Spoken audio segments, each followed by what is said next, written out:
Welcome back to Tech Tuesday.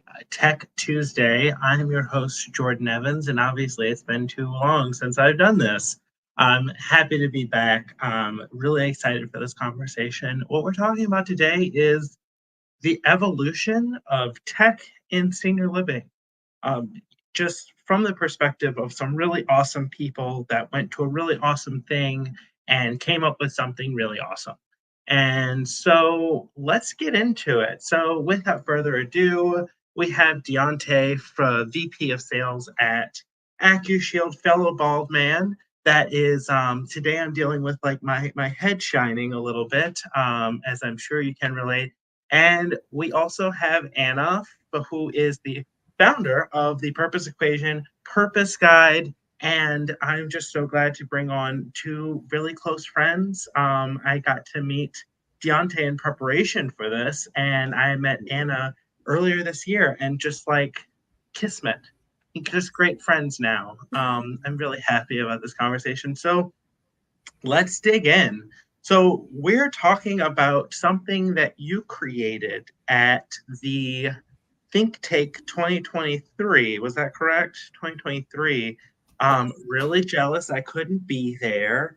It looked like so much fun. James Lee just put something together really awesome. So I'll let you tell more about like being at Think Tank and what the conversations were like and how we even came up with what we're talking about today. Yeah, and you can kick it off. You want me to go first? Okay. So thank you to James Lee and Nicole Will for founding the Think Tank. It's kind of like an unconference conference where it's really a curated group of people who are not necessarily like-minded, because that's not where you get diversity of thought, but like-hearted, as I think James and Nicole would agree with, where there's a passion and a purpose and a motivation to help our industry collectively move forward to really transform the experience of living, which includes aging in our country and even beyond. So Think Tank was an inspirational place to do some inner work, because that's where it really all starts, right? Like, know thyself and know what motivates you and guides you, and then take that work, collaborate, expand the ideas, grow the ideas. And then my favorite part is take that collective wisdom and learning and share it out to the industry freely. So that's what I really loved about the Think Tank. What would you add to that, my friend? Yeah. Oh, well, first off, thanks again, James Lee and Nicole Will for putting on the Think Tank. And so, myself, Anna, we got to work with Katie Roan from CARE and Emma Meads from North Star Senior Living. Hi, Katie and Emily. Yay. Yeah. Hello. So our project goes around technology and senior living. So it was really awesome getting to the chance to dig into that. But collectively, the whole Think Tank, as Anna mentioned, there was a lot of inner work that we got to work through, and then also, just learning about storytelling, and then getting to collaborate with folks from all across the senior living industry, talking about where it's heading, what things we can do to be better and ultimately serve residents better. So it was an awesome time, not just for me in the inner workings of my own life and my career, but also getting to collaborate and meet with other folks and really build some good, genuine relationships. So it was an awesome time overall. I'll add to that. I think the reason that the Think Tank crew has stayed so close, even, months and months later, is because we did go into that authentic place of doing the inner work. We made real meaningful connections. And then also these projects that we worked on were opportunities for us to really dig into an area of aging services that we're passionate about. And, our group is passionate about technology and innovation and how can it help our industry move forward. And I think the way for our industry to move forward is to embrace technology in a way that helps the humans be their best human self and let technology kind of take care of the rest, so that we can move into other areas that will help us grow and bring in more revenue, like healthcare and personalization and connection with the home, and et cetera, et cetera. So the project that we worked on was around technology and innovation and really helping the industry to level set. Where are you as an operator right now with your own technology plan? And then, so where do you need to start? And then what are the possibilities? Where can you go? And what's the roadmap to get there?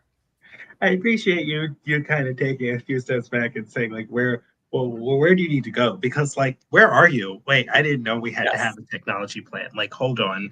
Let me get my notebook. There's that moment where you start having conversations even I think with your vendor. So you bring in a tech vendor that's like really cohesive and talking about your larger plan and where they fit in your do. Oh, I I don't really know where you fit. And I didn't know we had a larger plan. I just really liked what you were doing and I thought it would be an awesome opportunity in this here, but like, we were having this larger conversation. So yeah, I think but to make myself take a few steps back, I don't think it's really all that surprising that we find ourselves in this place because tech has changed. I was having a conversation today with someone about how solutions have changed. It used to be that you were looking for, like, the biggest solution you were looking for was like just having connectivity in the community, like you were able to print from your laptop. Like that would have been something really great. We're bringing in, these extenders to make sure that we have broadband. There's no dead zones. But now we're looking at doing cloud-based services and all of these things, and we find ourselves smack dab like that rather quickly. So let's kind of help create that guide. So the first step you did was you kind of created this pyramid, which I love visuals. Like I love a pyramid. I think of Maslow's hierarchy of needs. And so, Jada, you mind pulling up that pyramid? So this is our definitions by level. So please, Anna, talk me through this. Before we can talk about innovation in our industry, and a lot of vendors will say that they're innovative, but we want our operators to say, well, really, like what does innovative mean? I'll leave that to you, Deionte, to talk about what that means. But we wanted to level set in order to have these technologies that can improve operational efficiency and help accelerate sales and bring personalization to reality. What do you need to have in place as a basic infrastructure? And we started with that foundation of you need Wi-Fi. And there are still communities that don't have Wi-Fi or reliable Wi-Fi or Wi-Fi throughout the building. And, in my mind, and I think a lot of people would agree with me, Wi-Fi is becoming a basic human right. We saw that in COVID across our population where there were school children who couldn't connect to their classrooms because they didn't have Wi-Fi at home. Well, what about older adults who are unable to access healthcare information or connect with their provider or connect with their family because they don't have basic access to Wi-Fi? Connectivity is the basis of where we started. And so we wanted to level set with that. I'll add more.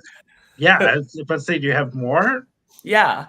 And then we thought about, okay, so then you look across what are the different realms and operations. There's sales and marketing. There's resident engagement. So sales and marketing, do you have a CRM or are you still using Excel? And if you have a CRM, what do the integrations look like so that you're not entering data into multiple systems like, a CRM and then for sales and then a resident engagement platform and then an EHR? Like, how do you make all of those systems talk?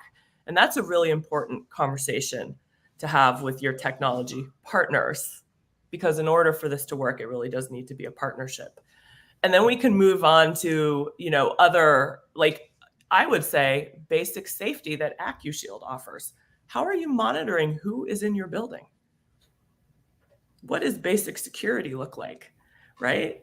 How are you connecting with family members to give them some visibility into what the life is like at your community, because your families are part of your community too? And how are you collaborating and communicating with them on a regular basis, but at the right time with the right permissions and the right channels? And then we can move on to fun things beyond the EHR, beyond the financial systems, these basic operational things like robotic waiters. I've seen that in communities where, again, we're not replacing staff, but the wait staff can now have really meaningful conversations with the residents instead of moving plates and back and forth. And then we get into what is truly innovative. And Deionte, I'm going to hand it over to you for that. Yeah, so the definition that we came up with as a group for innovation was a new solution that advances the status quo to address an unmet need that transforms daily life in a quantifiable way.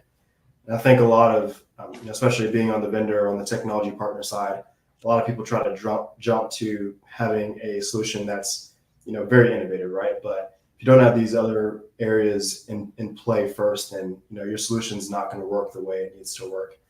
And I think that, as I've been with AccuShield, I've been just across the 5-year mark here, kind of seeing how, it's a long time. I guess a long time in the technology space, but seeing how, things have transformed, especially for us over the last 5 years. Like safety and security is a sliver of what we do.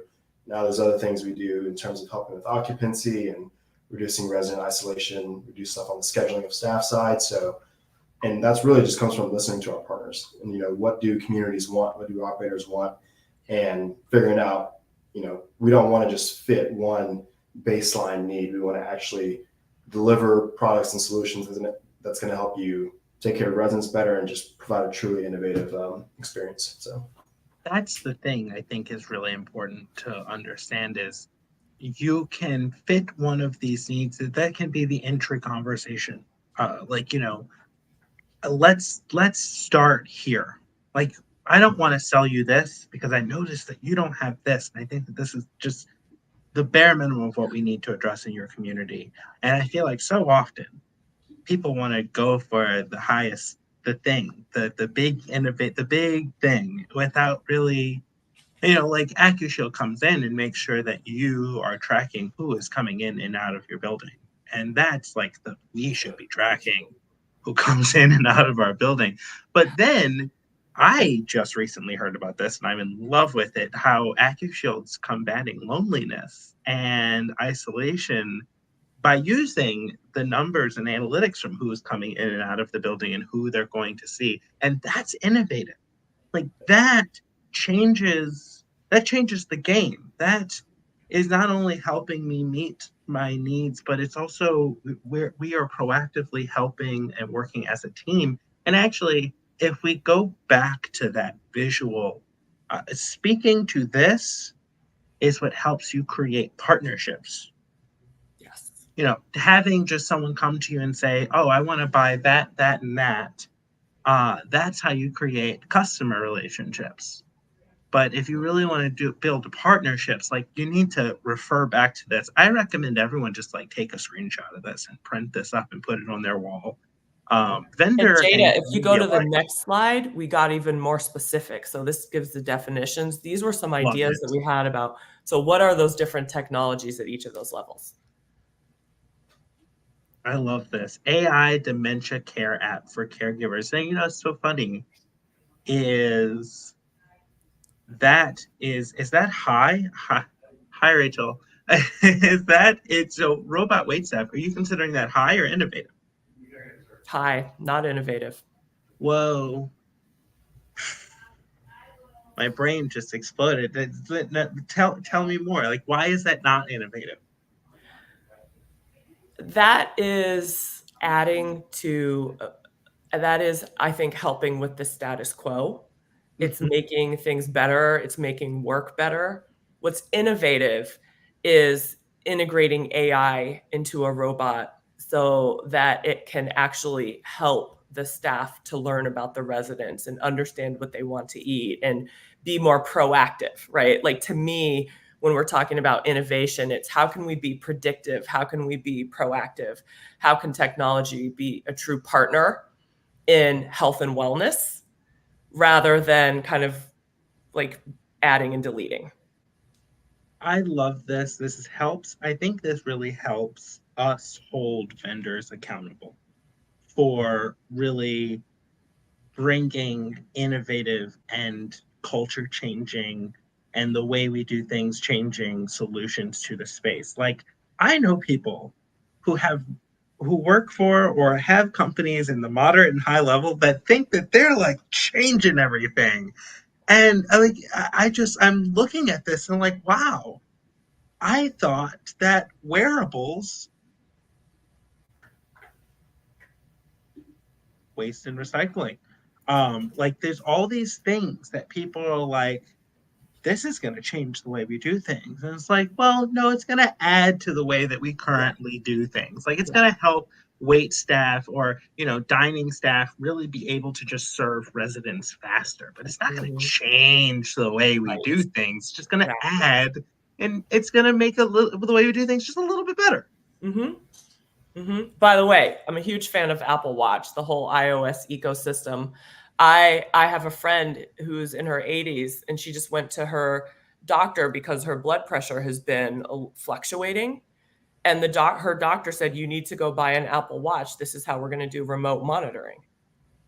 I'm going to have to do an episode about this, maybe to tell this story better. But my father actually was born with a rare heart condition that he did not know about until he was in his 50s. Oh, wow. And he was sitting down one day, and his Apple Watch told him he was having a heart attack.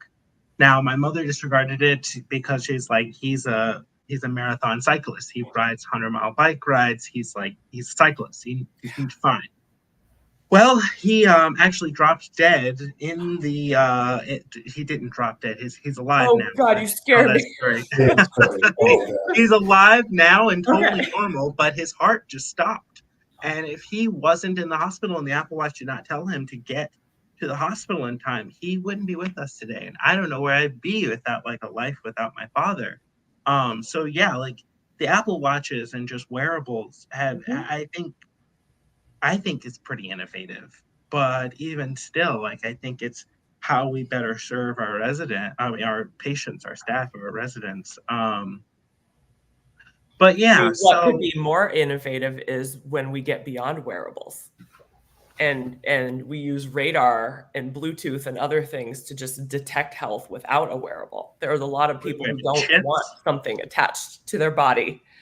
That brings us to what's the line with privacy, and people have to be able to opt in and understand and weigh, the cost benefit. But, true innovation might not be a wearable. It might be another step beyond that. That's more So proactive, that says, oh, in 3 days, you might be having a heart attack. What can you do now?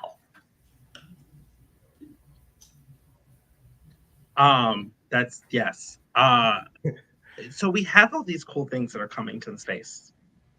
And it's a little bit beyond like innovative, even more moderate solutions are a little bit out there from our normal relationships.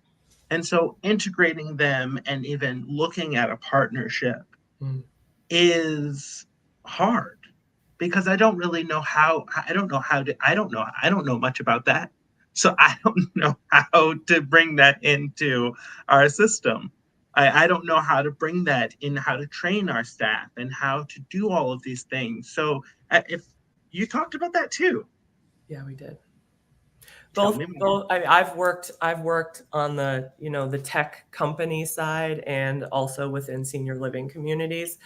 And like everything in life, success in a pilot or in implementing a new technology comes down to relationships. It comes down to communication, trust, setting expectations, and then making adjustments in real time.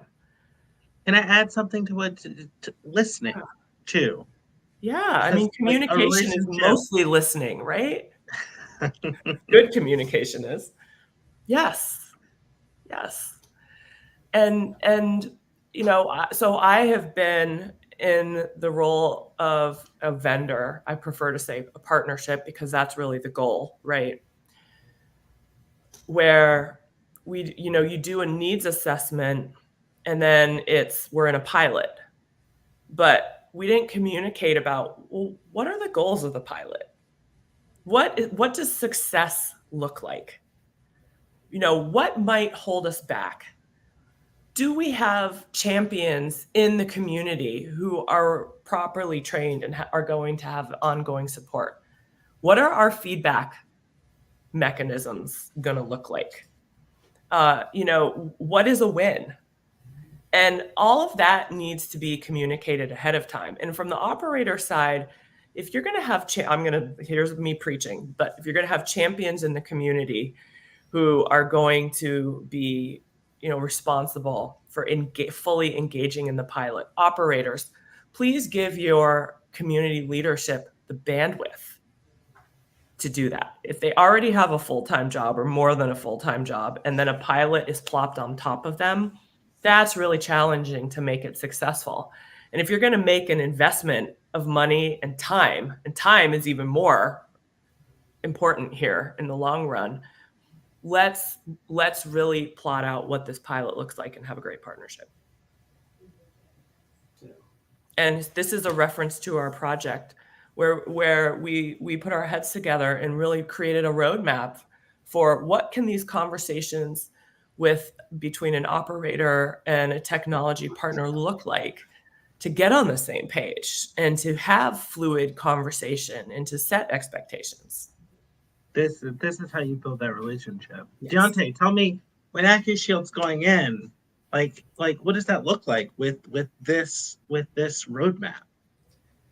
Yeah, great question, Jordan. So we actually had a workshop that we put on with a few other partners last week over value-based care. And we had probably somewhere around like 150 attendees or so, operators, people on the vendor side, all that. And there was a lot of really good conversations on where do our vendor partners play into the equation of helping to meet outcomes and meet goals.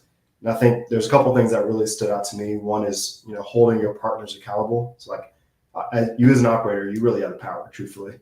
And as we've developed our own product roadmap, a lot of it has been based on what we're hearing from the market and what they're looking for. And that's been one of the biggest ways to identify gaps in our own product and also what we're focusing on and what we're driving forward towards. So really, operators, you have a lot of power. And I think, as Anna mentioned on the pilot side, when you are working through a pilot, me speaking on the partner side, it can be very difficult if you don't have a team that's bought in, right? So especially with, senior living is probably one of the busiest and most complex industries that's out there. And so if you're not giving time and attention to getting whatever technology solution you have up and running, then it's not going to be successful. And so I think identifying, what are the objectives, what are the goals, what are we working towards, keeping that thing front of mind, and also just asking like, how is this actually going to drive impact for the business? Mm-hmm. Those are two things that will really keep, the pilot going how it needs to go, for lack of a better term. So that's all part of, can you bring that back up, Jada? That's that relationship building. It's so important to understand then after you've built this partnership, like this is the first step is, who owns the data and where is it? That's identifying like who's going to be in charge of this, who's going to be our KPI person, who's going to be the person that we talk to internally that we need to include in the conversation, that we need to give the most time to really show that this partnership is adding value. And then developing that onboarding process. I love that the way this is laid out.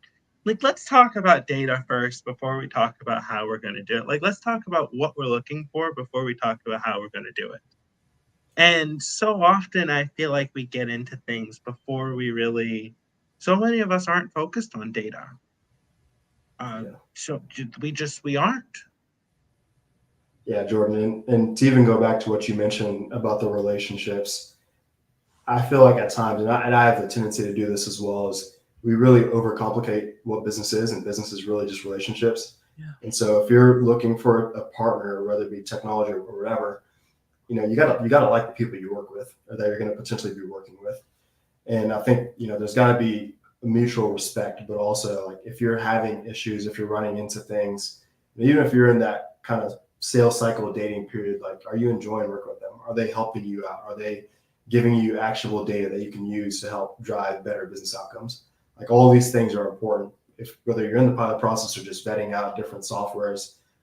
So going back to just building a strong relationship, because That's really what's going to carry you through that initial pilot process, but also like as you're a customer, if you reach out to them, are they going to help you out? So I think that's an important thing to really think through. Like, do you enjoy working with this person? And let's be honest, when something goes wrong, Yeah. can you have that conversation? Instead of blaming, can it be about finding the solution? Because nothing is perfect. No pilot is perfect. That's why we have pilots. So building that trust and that relationship is so important so that you can work through it and everyone comes out better in the end with a better solution, both on the tech side and also in terms of what does this product look like when it's operationalized. To kind of steer a little bit into another thing that we talked about, that we've talked about offline, is KPIs. Because I see that the third is training. And one of the things that we've talked about in doing this is Right. how are we making sure that you, as the partner, are fully understanding all of what we do so that you can hold us accountable. That literacy as a KPI. And then we talked about other KPIs, and I really want you to, I'm spoiling it. Please, go ahead. Yeah. Well, so it starts with really mapping out what do we want, what's the outcome that we're looking for. And a lot of times that goes directly to the KPI. Are we looking for efficiencies? Are we looking for time savings? Are we looking for elevating a customer experience? And if customer experience could be your employees, could be your residents. And if so, what does that look like and how do we measure that? Are we gathering both qualitative and quantitative feedback from who and how? What are the milestones that we want to map out in this pilot? So, some of the KPIs can be what I would say the soft skills. Are people enjoying this experience? Is engaging with the technology simple and delightful? And then what are the outcomes? Can we show that we've saved, with a communication platform? Have we saved your front desk concierge 2 hours in her day of answering the same questions, or maintenance requests making this difference? Or have we been proactive in our communication with a family member because we're seeing a trend now in health or participation or socialization? Is our love meter, I love the love meter, is the love meter at AccuShield telling us that some residents could use some more engagement? And if so, what's the plan for that to happen? So all of that you want to really talk through and map out. And I want to go back to data for a minute. Who owns the data? How is the data protected? Really speaks to the evolution of the senior living industry. As we start to adopt more and more sophisticated technology and have responsibility for protecting this, what can be very personal data or healthcare related data, it's bringing in a need for us to have more sophistication on the operator side as well. When we have great tech partners, a lot of times their CIO or CTO will serve as that liaison to understand that. But operators need to have more of that expertise in-house to really manage these integrations in these systems and understand who owns the data, who's protecting it, who has access, where is it going. So, as we adopt more technology from an operational side, we need to have more expertise in-house to have really strong partnerships. Deionte, Yeah. anything? Yeah, and on the KPI side, I think another important thing is to understand who all is involved in this project. If you're working with someone on the clinical side, someone on the operations side, someone that's on the finance side, whatever, like they may all have, some KPIs, but what's going to be most important to them may be different across the board. So like understanding how your solution fits into the equation of everyone's day to day, like that's a really important thing. Yeah. And then also, from a data perspective, we personally provide a lot of data, but if we don't give you guys actionable steps that you can take with that data, then it's a waste essentially. And so I think getting someone in-house that can really digest all that and figure out, okay, what business decisions do we need to make based on this data? That's also really important. And even on an integration side, like we've crunched out a lot of integrations recently. And so yeah, if you are an operator, I would say do not shy away from the integrations. Like that's what we, at the end of the day, that's what we need. Like we're going to need systems to talk to each other. The last thing we want is for you to implement a technology solution and have to spend time working in multiple dashboards. Like, Right. and us as partners, vendor partners, like we've got to work together to make sure we're serving you all how you need to be served. So I think that's really important too. There are some very cool communities, organizations out there. I think that Benchmark is one of them. Don't quote me on it, but I think I heard Tom Grape refer to this, where some operators are taking that leap. I wouldn't call it innovation, but it's getting close, where they're able to now pool this data from all of these different integrated systems and create their own in-house business analytics tool, data analytics tool, to drive insights from those different systems. I mean, imagine the data that an operator can collect about, let's just take me, and I'm a resident. What am I eating? What programs am I attending? How many visitors am I having? What are my interests and passions? What are my future goals? What is my blood pressure? How much am I sleeping? How would I rate my subjective quality of life? Imagine if you could have a dashboard that put all of that together. That's like the Google version, right? Of creating our avatar. We all have this avatar apparently that Google owns, but senior living can create that same avatar. And imagine the value that we can bring to our residents, to our families, to our employees, and to just the future of aging and data and education in this country. Imagine if that moved across different settings too. Yes. I think about that often. Like you get plopped into memory care and no one knows who you are, but you've been receiving services from different people in different areas your entire life. Great conversation. I just love this. We'll have to have you both back. I feel like I'm full. Like I always use analogy to eating. I just like this is a delicious meal. All information on guest contact information is in the comments. There are some links that Anna wanted to send out, which I love. Anna, like for those who want to learn more and are looking to just, scroll later, where can we go? Yeah. So go to thepurposeequation.com to learn more about me. And then the links that I provided for you include the think tank. So check out the think tank Light Your Way Home, December 2024, coming up soon. And then, I love working at the intersection of purpose and technology. That's where the magic happens and where we can really accelerate human well-being. And so I make it a point to stay in touch with technology partners throughout the industry across different realms. So I shared some of my tech friends with you. They're not endorsements. I don't make money from this.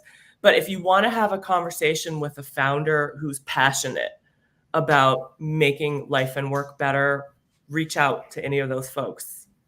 And I know you'll have a great conversation. We'll be sharing that along. We might drop it in the comments. We're also going to probably send it in our newsletter. But you also, Deionte, I will let you get your time, but I do want to, you have a retreat coming up. Oh, yes, I do. With someone named Lola? Lola Rain and I are hosting a purpose leadership retreat at Modern Elder Academy this September. So we'd love to have, emerging leaders and seasoned leaders in senior living attend to do a deeper dive into purpose, which, purpose is health. Purpose is a matter of life. People who are connected to their purpose live longer, live better, live healthier, and are more able to bring their purpose to life and work to make a difference. And I really believe that purpose is the engine, the fuel, and everything else that's going to move us all forward, because we have hard work to do as an industry. And we need to make a lot of change in order to keep up with the coming demands and the needs of our employees and our customers. So purpose is that secret sauce. So we're hosting that retreat. Thanks for bringing that up. Yay. And there will be horses. So that's like. And there will be horses, yes. Delicious food and a beautiful landscape.